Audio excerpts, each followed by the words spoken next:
Hi everyone, so today I'm joined with Alexander Jansen, who is the father of Will Jansen. Thank you so much for joining me today. Thank you very much, Holly, for having me. It's a real pleasure. And yeah, we're just going to talk through some of the process with Stars and Stripes and how you guys got involved with Pippa Lane and, you know, just the process of Will's journey on deciding to go to college. So if you could just talk me through, you know, Will's junior career and when you guys really started the talks of maybe going to American university. Yeah, so I mean, Will started playing tennis at about the age of 5.5, right? He always grew up in London, played tennis around London, the typical events that you can imagine, like Duke's Meadows and Riverside, and also here at the NTC where I'm today, actually. Tennis, college tennis in the US. I mean, it's always been on our mind also because I went to the US myself, right? But for us, it always looked the natural way to go there because, I mean, there's not a lot of options if you look around Europe. Potentially the UK could be an option, but obviously the level of tennis is not the same as in the US. And you look around the world, I mean, there's not many options. It's the US or the UK really for tennis, and that's about it. So for us, it was a very easy decision to send him to the US. However, I mean, for a while we're thinking, should he go to the US or should he not? Because obviously he was quite well ranked as a junior. He was more inclined to keep on playing than doing his studies in the US. But he's he's a late developer. Sorry. So I mean, the natural way for us is for him to play several years of college tennis. For sure. It gives you, 3 or 4 more years for him to develop his game. So would you say it was around he was 17 when you guys really started to think about college tennis as a viable route? Even earlier, I would say, when I saw at the age of 13, 14, 15, he was getting his puberty he was late with his puberty, and it's very easy to see because, I mean, you see all the boys around him some guys I know Will was like, you see the pictures of Team GB, I mean, he was like, he was 3 years younger than the rest, right? So for us, we said, well, he's never going to be ready by the age of 17, 18 to go on the tour, right? And obviously, even at an age of 15, 16, you still don't know if they're going to make it. Well, we still don't know if he's going to make it today, right? Yeah. And, ATP ranking of about 1,000 doesn't mean anything, as you know, right? So it's still a long way up there. So no, I mean, for us, it was definitely from the age of 13, 14, we kind of knew that was the way to go, right? And definitely not the UK way because.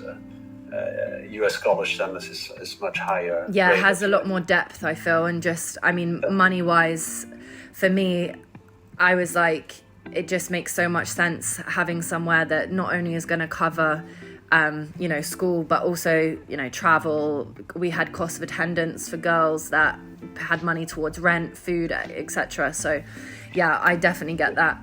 So then, how did you guys hear about Pippa and Stars and Stripes? Yeah. So Pippa did a presentation a couple of years ago at Duke's Meadows, right? Which was attended by my wife, and that's how we heard about her. Obviously, we cross-referenced her with several people that had gone to the US or that knew her, and she came up as right up there and as a very reliable and good name. So. So you said yourself you went to American University. So did you already know kind of the process of going? Because I had no idea at all. So it probably helped having a parent that, had been through it himself. I mean, for me, it was a very, very steep learning experience. Why? Because I went to the US. I knew that you had to do an application and you had to do either the SAT or the ACT. That's all I knew.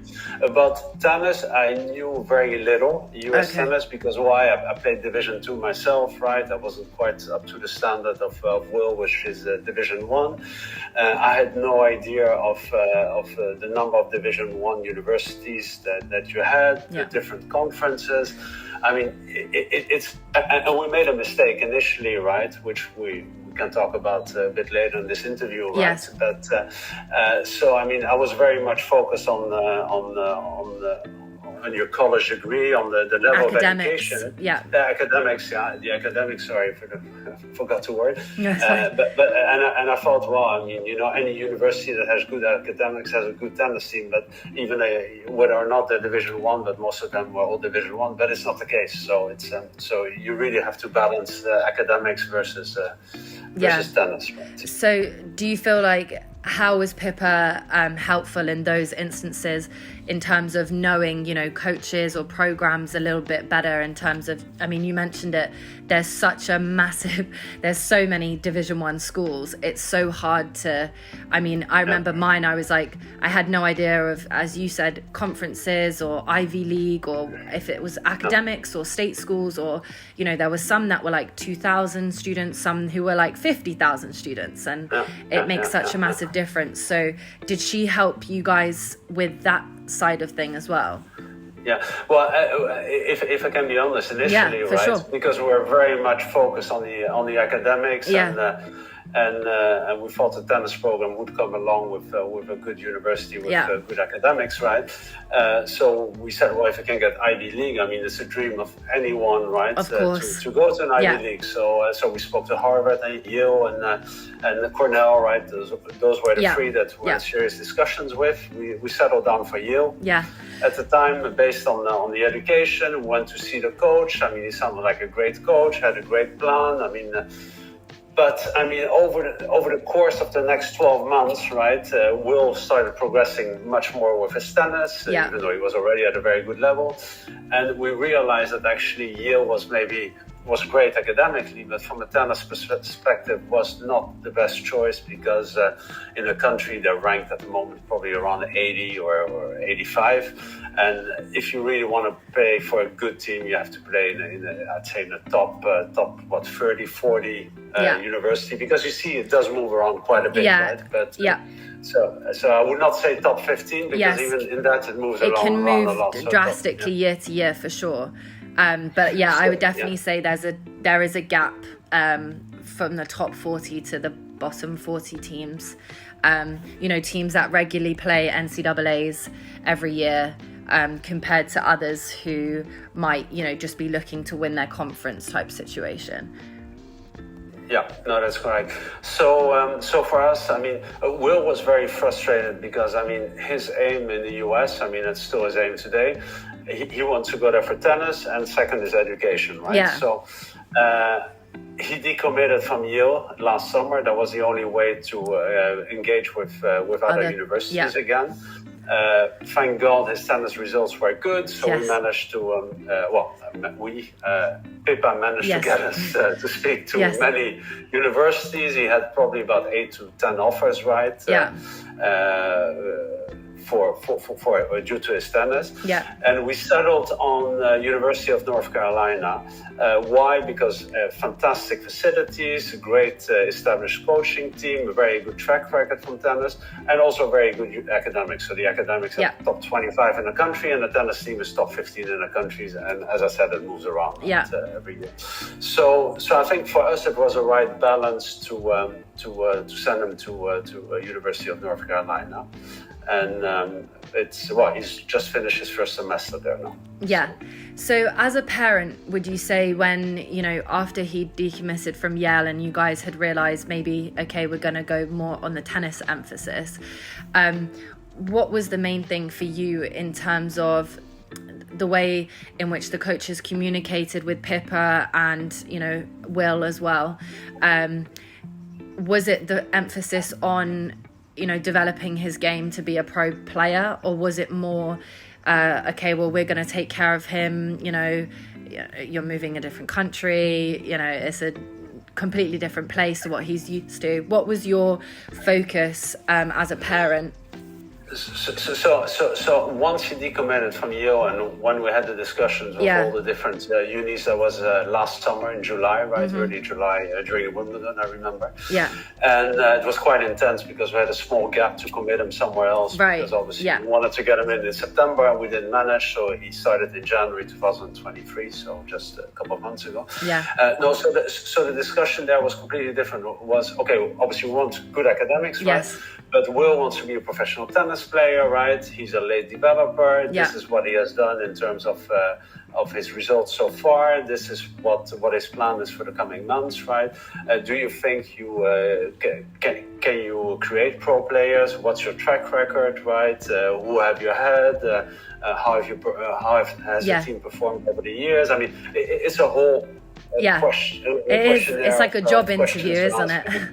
Exactly, Almost, yeah. So, I mean, 12 months later, I wish I would have done the same thing in 21 when we committed him to Yale, because obviously I learned a lot over that 1 year period. Yeah. And then suddenly you learn to ask the questions that are relevant to Will. And where Pippa was very good was she understood academics were important for us, and she was very good in basically picking the universities that would still match our criteria from a tennis perspective for Will, but also from an academic perspective. And did having Brits or British players there already, or not having British players there, influence your decision at all? Like, did Will want to go somewhere where he was completely starting afresh? Because obviously, I grew up in London my whole life as well, and it's like very small circles. You always run into the same people, same tournaments.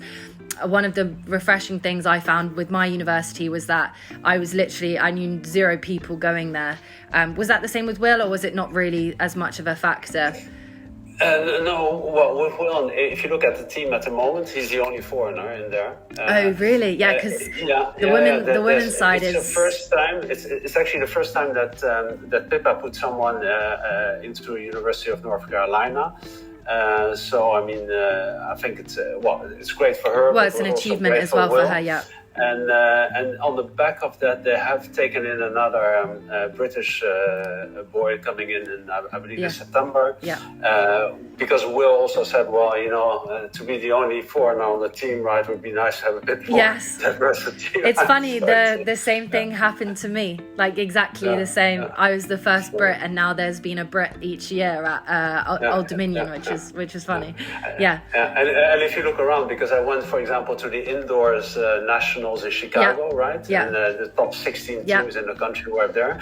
And if you look at all the rosters of these teams, I mean, there's Brits everywhere. Yes. And from what I heard, because I spoke to a lot of these coaches, I probably know most of them, having spoken to them in the process, right? Yeah. And they all told me that they love British players because obviously they speak the same language, right? But also they integrate well, they're hard workers, they just like the profile of them. Yeah, I think also, I mean, playing, like, there's a lot of county tennis, there's a lot of team tennis in British tennis, like growing up, if you play county week or you play junior county cup, or even like now club tennis, you have that team, and that's something that I really enjoyed about college tennis, was having that team aspect of a sport that's primarily, all individual and all by yourself on the tour.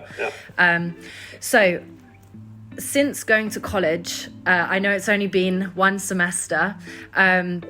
How has that been for Will? I kind of did my research on him and his results before this call, but I know it's been very successful. He's been able to play in the lineup, singles as a freshman at one of the top schools in the country. They had a really good year as well as a team, reaching Sweet 16 if I'm correct this year. That's right. Yeah.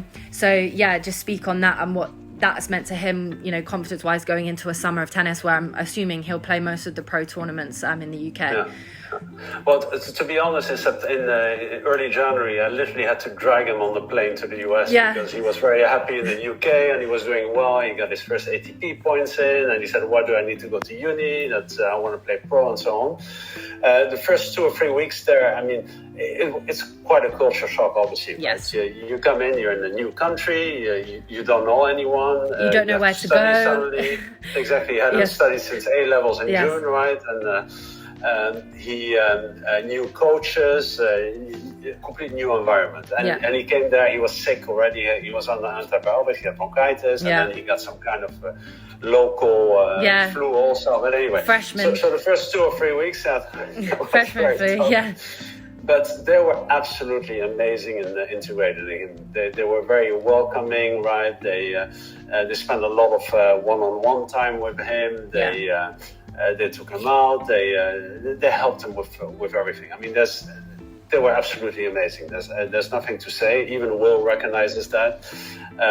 He started playing his first matches within 2 weeks that he was there. He played in number 3 singles. I don't even know his exact record in terms of singles won versus lost, but I think it's something like 80% won or maybe more. So for a freshman, they said he's done very well, considering that he just turned 18 in December. So he's very young, because I mean, you see in the lineup of freshmen, often they took a year off, or they're slightly older. Or they start quite low down in the lineup, like 6 or 5. That's right, that too. So a lot of them go there when they're also 19 years old, and 1 year at this age makes a big difference. But no, the integration has been fantastic. He loves it, absolutely loves it.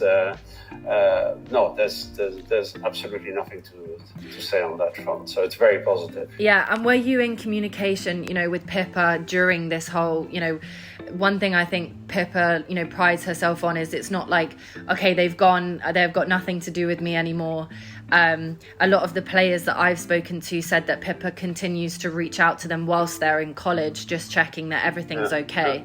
Has she done the same thing with Will in terms of reaching out, making sure that he's, settled at North Carolina? No, absolutely. She's reached out to Will a few times, right? She's also reached out to us to get feedback. We also met up with Pippa in mid-February in Chicago. She came over, so we had dinner with her that night. Nice. Also kind of to share the experience. Will was there also. No. So I mean, Pippa is not like a place in a university and thank you very much and see you later. Not at all. I mean, she's helped us a lot, obviously, because we've done twice the process with her, once for you, and now we had to start the process over again. But she's been very patient, because I think we've been not the easiest client in that sense, right? So last couple of questions. But I think it's something that you want to get completely right. It's a big decision, and I think rather than rushing into a decision, it's better to, even if you have to do it twice, it's better to, go through it again and choose the right school. 2 more questions. Is having guys now on the ATP tour, like Cam Norrie, someone who's British, who's been through the college system and is, thriving on ATP tour, but not just him, there's so many more guys, namely on the doubles tour, but also doing well on the singles tour that have, played college tennis. If you look at like Grand Slam draws, you can be like, oh, he went there, she went to this place. Was that also a factor? Because when I was Will's age, I'm a lot older than he is, there was more of a stigma surrounding college tennis in terms of, oh, if you go to college tennis, you can't play afterwards. And I think in my last 2 years, that really changed. Was that even a question for him, or was it, oh, these guys have already done it already, I can do the same thing? He spoke to Cam quite a bit, right? And what he said is that college tennis had changed a lot over the last 5 or 7 years. It's gotten much more competitive, right? If you look, I did some research myself, right? And I still keep looking at the stats. If you look today in the top 100, there's about 13 players in the men's ATP ranking that went to college tennis, right? Went through the ranks, right? Cam being one of them. If you look at the top 1,000, there's 200 players that at the moment are either going to college or are playing professionally already. So, the stats say it for themselves, right? That I think it's a good way to become a pro, right? If you want to become a pro, right? No, I completely agree. But it definitely helps to have guys like Cam and some of the double players, right? At the moment, the British ones I'm talking about, that went through the system, because and also the LTA is very supportive, right? They look at players, and if you're Jack Draper, obviously early developer. He's always been on top in the world junior and so on. It's a different path, right? Yeah. But I mean, we've seen with Cam, he's been top 10 in the world. He's top 15 at the moment. I mean, there's not a right path. You develop at different times, right? Definitely. And I think if you go through college tennis, it doesn't mean you cannot become a pro tennis player. I mean, I would have never done it otherwise for Will, right? Because that's still his dream. I agree. I think that was the same with me, and I believe it's what you get out of it as well, what you put in to your university. So last question is, what is any advice you would give to parents going through the process that you did, last year or a couple of years ago, in terms of, working with Pippa, or what to look for in terms of university, coaches, etc.? What's your piece of advice? Yeah, so in that process, I mean, Pippa is going to put you in touch with quite a few different universities and coaches, right? I think the important thing is to understand their program, to understand what the program obviously consists of, so what kind of players have they produced over the last few years, right? How the team is, where they would expect you as an individual coming in to play. Would you play as a freshman? I think it's very, very important to play as a freshman. So I think it's a real problem if you come in at number 7, 8 in a team and you might not play any matches. I believe it's very important as a parent. So I would rather choose a university where my son is going to be 5 or 6 than a university where he's going to be 7, 8, 9, 10 and not play until sophomore year. Right? Yes. So that's one thing. Some of these coaches are quite aggressive, right? They put a lot of pressure on you, and we've had that. I mean, we almost committed to another university the night before committing to UNC, but I was the one who pushed back. But my wife and Will said, "No, you have to commit. I said, "No, we're not committing. We're waiting. We still need to wait for UNC to come in with an offer and so on." So they're going to put a lot of pressure when they want you. So take your time. There's no rush. There's no deadline. Oh, I need to know by tonight. Yes. It's all, there's a lot of talking, right? Yes. So some are nicer than others. So it's a business deal. It is a so business. That's ultimately. And I think especially, with the higher level schools where the pressure is even more extreme on those coaches, they can tell you, we have to know an answer by then, but it's not, because ultimately they want you, like the player. That's right. And one more thing regarding the scholarships, that's very important. Yes. A lot of people, it is negotiable, right? So it's not like if someone comes in with an offer and they say, well, I can give you 50% scholarship, right?